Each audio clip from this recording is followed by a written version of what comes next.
अच्छा, ये एक लफ्ज आपने सुना होगा, ग्लोकोमा। हम क्रॉनिक ग्लोकोमा को यहाँ डिस्कस नहीं करेंगे, हम एक्यूट ग्लोकोमा का डिस्कस करेंगे।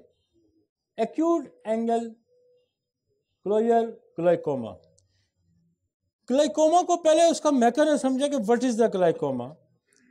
हम लोग तो कहते हैं ना इसको काला मोतिया जैसे कहते हैं, एक होता है सफ़ेद मोतिया। सफ़ेद मोतिया और काला मोतिया में फ़र्क है। कोई बाद लोग ये समझते हैं कि पहले सफ़ेद मोतिया होता है फिर काला मोतिया होता है, ये ऐसी नहीं। दोनों का जो फ़र्क है बिल्कुल ही फ़र्क है, कोई आपस में कोई ताल्लुक नहीं है। जो कैटरेक्ट होता है जिसको सफ़ेद मोतिया कहते हैं, वो बेसिकली आपका जो लेंस है आई का वो फोगी हो जाता है। जो लेंस होता है ना शीशा, वो फोगी हो जाता है।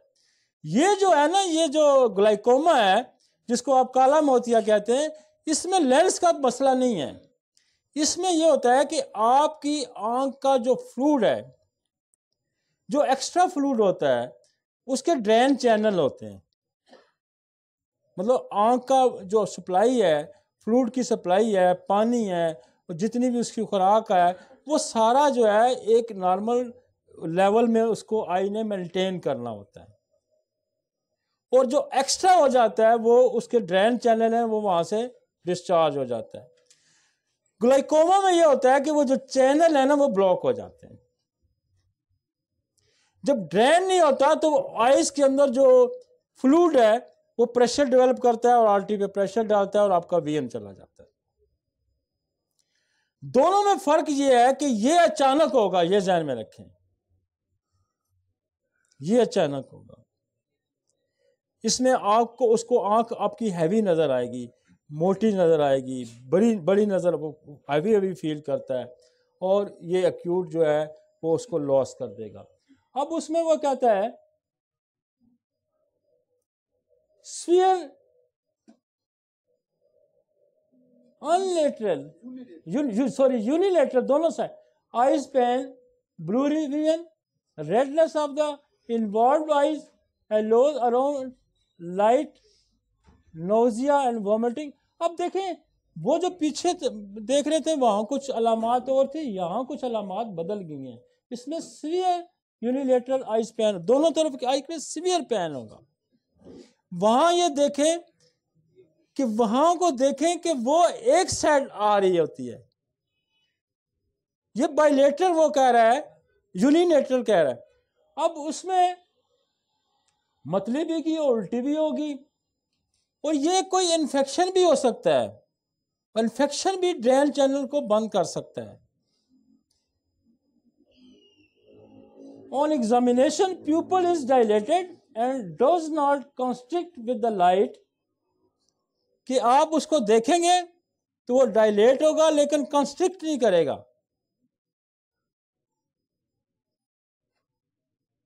Conjunctivitis is red, cornea is cloudy, intraocular pressure is raise. जो हमारा इसके लिए मेजर का तरीका भी है, आई स्पेशलिस्ट इसको मेजर भी करते हैं कि ये नॉर्मल प्रेशर है और ये आई साइड पे एबनॉर्मल प्रेशर है। अच्छा, मैं आपको बताऊं, इसकी जो रेपर्टरी में दवाइयां लिखी हैं ना, वो दो दवाइयां लिखी हैं। एक फास्फोरस है और एक है कोमोक्रेडिया।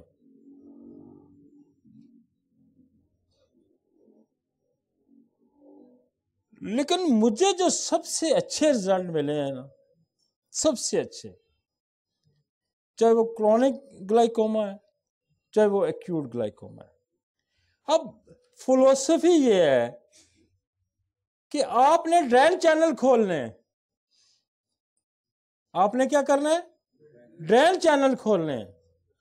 अब ड्रेन चैनल, जो चीजें बाहर निकलेंगी तो इंसान बेहतर महसूस करता है, वो क्या? पल्सटीला है, वो लैक्सिस है। समझ आ रही है आपको? मतलब मेरा ग्लाइकोमा को समझाने का मकसद यह है कि आपका कंसेप्ट क्लियर हो जाए कि what is the glaucoma. Glaucoma क्या है कि आपके ड्रेन चैनल बंद हो गए हैं, तो आपने ड्रेन चैनल खोलने हैं। तो ड्रेन चैनल जो जो डिस्चार्ज होने से मरीज अपने आप को बेहतर महसूस करेगा। ये फिलॉसफी क्या है? डिस्चार्ज होने से मरीज अपने आप को बेहतर महसूस करेगा। तो वो क्या है? वो पल्साटीला है। वो क्या है? लेक्सिस है। हमने क्या किया इसमें?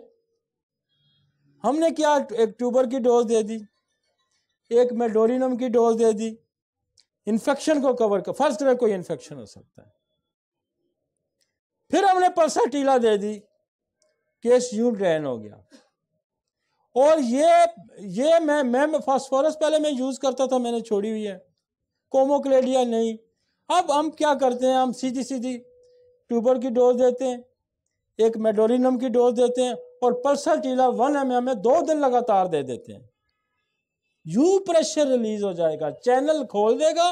और अगर केस कोई रुकता है या फंसता है तो आप लेक्सिस का इस्तेमाल कर लें, वो भी चैनल खोल देता है।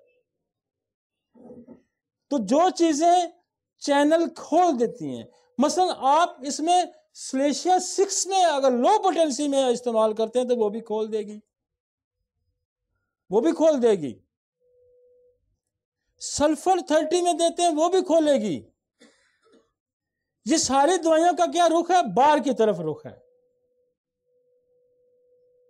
तो मोस्ट कॉमन मेरी प्रैक्टिस है। अच्छा, ये ग्लाइकोमा का नाम सुन के बड़े बड़े जो डॉक्टर है ना, इवन एलोपैथिक डॉक्टर, वो भी कहते हैं यार बड़ा मुश्किल काम, फंस गया।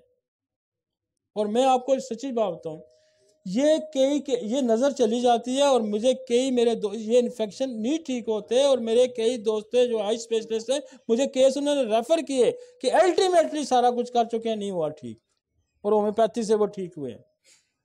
तो पल्साटीला आपने, हम डायरेक्ट भी पल्साटीला का इस्तेमाल करवा सकते थे, हम लेक्सिस का इस्तेमाल करवा सकते थे, जिंकमेट का इस्तेमाल करवा सकते, लेकिन मैंने वो नहीं किया। वो इसलिए नहीं किया कि बाज इन्फेक्शन होते हैं कि जो अगर पल्साटीला रिवर्स करेगी तो उस रिवर्सल को रोकने के लिए ये क्योंकि हर जो दवा है वो उसको जब ऑब्स्ट्रक्शन मिलेगी तो वो रिवर्स आ जाएगी।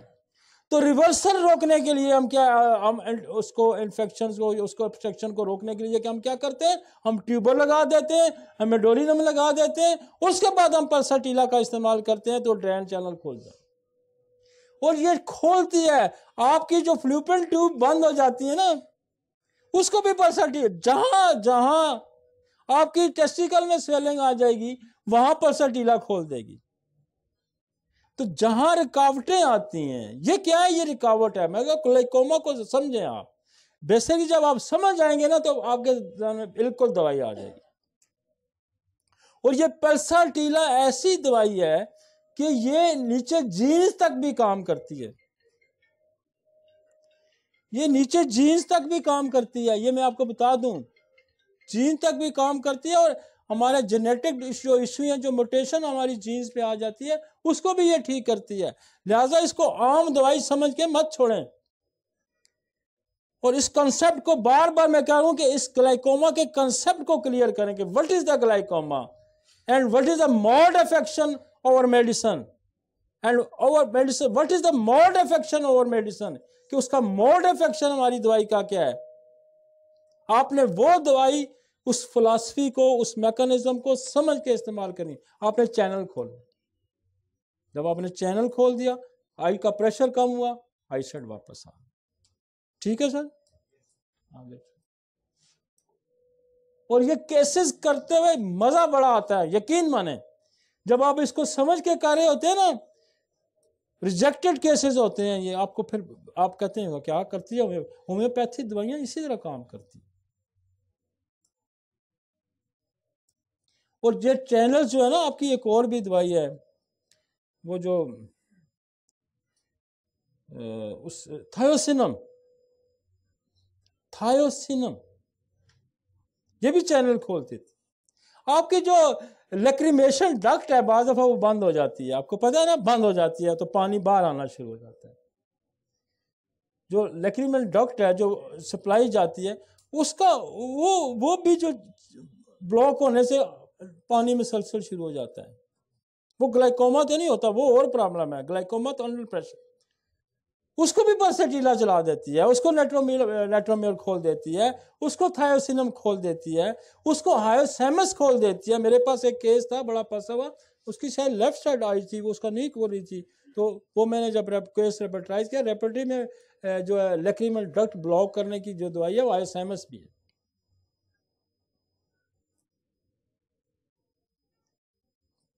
लेक्चर दुनिया जहान में होते हैं, लेकिन हम जो जिस तरीके से हम क्लिनिकली लेक्चर आपको डिलीवर कर रहे हैं, क्लिनिकली कि आपने इमरजेंसी कैसे डील करनी है, आपने इमरजेंसी कैसे डील करनी है, और इंशाल्लाह हम आपको हेड टू टो हर इमरजेंसी बताएंगे, हर इमरजेंसी बताएंगे जो दुनिया जहान में बिल्कुल जो एलोपैथिक स्टाइल में किस तरह डील की जाती है उसमें कितना सक्सेस है। आप होम्योपैथी में जाए, उससे आपको कई गुना ज्यादा सक्सेस रेट आपका होगा। नेक्स्ट नेक्स्ट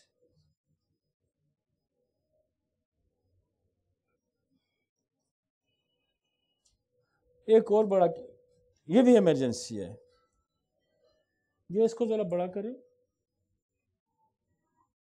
ये ऊपर हो सकता है बड़ा, ये वाला आइस का जो है,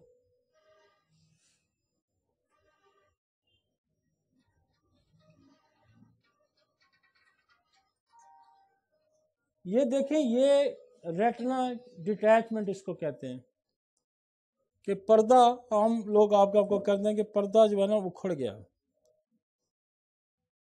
ये लाइन नजर आ रही है आपको, ये जो जो दो एरोस ने दिए हुए हैं, ये जो एक जगह से ब्रेक हुआ है, लेकिन ये जरूरी नहीं कि ब्रेक भी हो, अल्टीमेटली ब्रेक भी हो सकता है जब इसको इंजरी होगी, चोट लगेगी आंख पे। तो बेसिकली ये एक सर्कल है, ये पूरा सर्कल है यूं, ये देखें ना, ये लाइन जा रही है, ये जो वाइटिश थोड़ी सी नजर आ रही है, ये इसके ऊपर उधर होना चाहिए था, उस दायरे के साथ साथ होना चाहिए था। जब इंजरी हुई तो ये पीछे हट गया, ये पर्दा उखड़ गया, इसको कहते हैं रेटिनल डिटैचमेंट, उखड़ गया। और ये बाज़ दफ़ा ये ब्रेक भी हो सकता है। ये रेटिनल उखड़ गया कि तो फिर क्या होगा कि आपकी आई सेट, ये पीछे सप्लाई जा रही है ना, ये आपका आइज है, और ये सारा इसका जा रहा है, जो है पूरी लेयर जा रही है। आपकी समझ आई?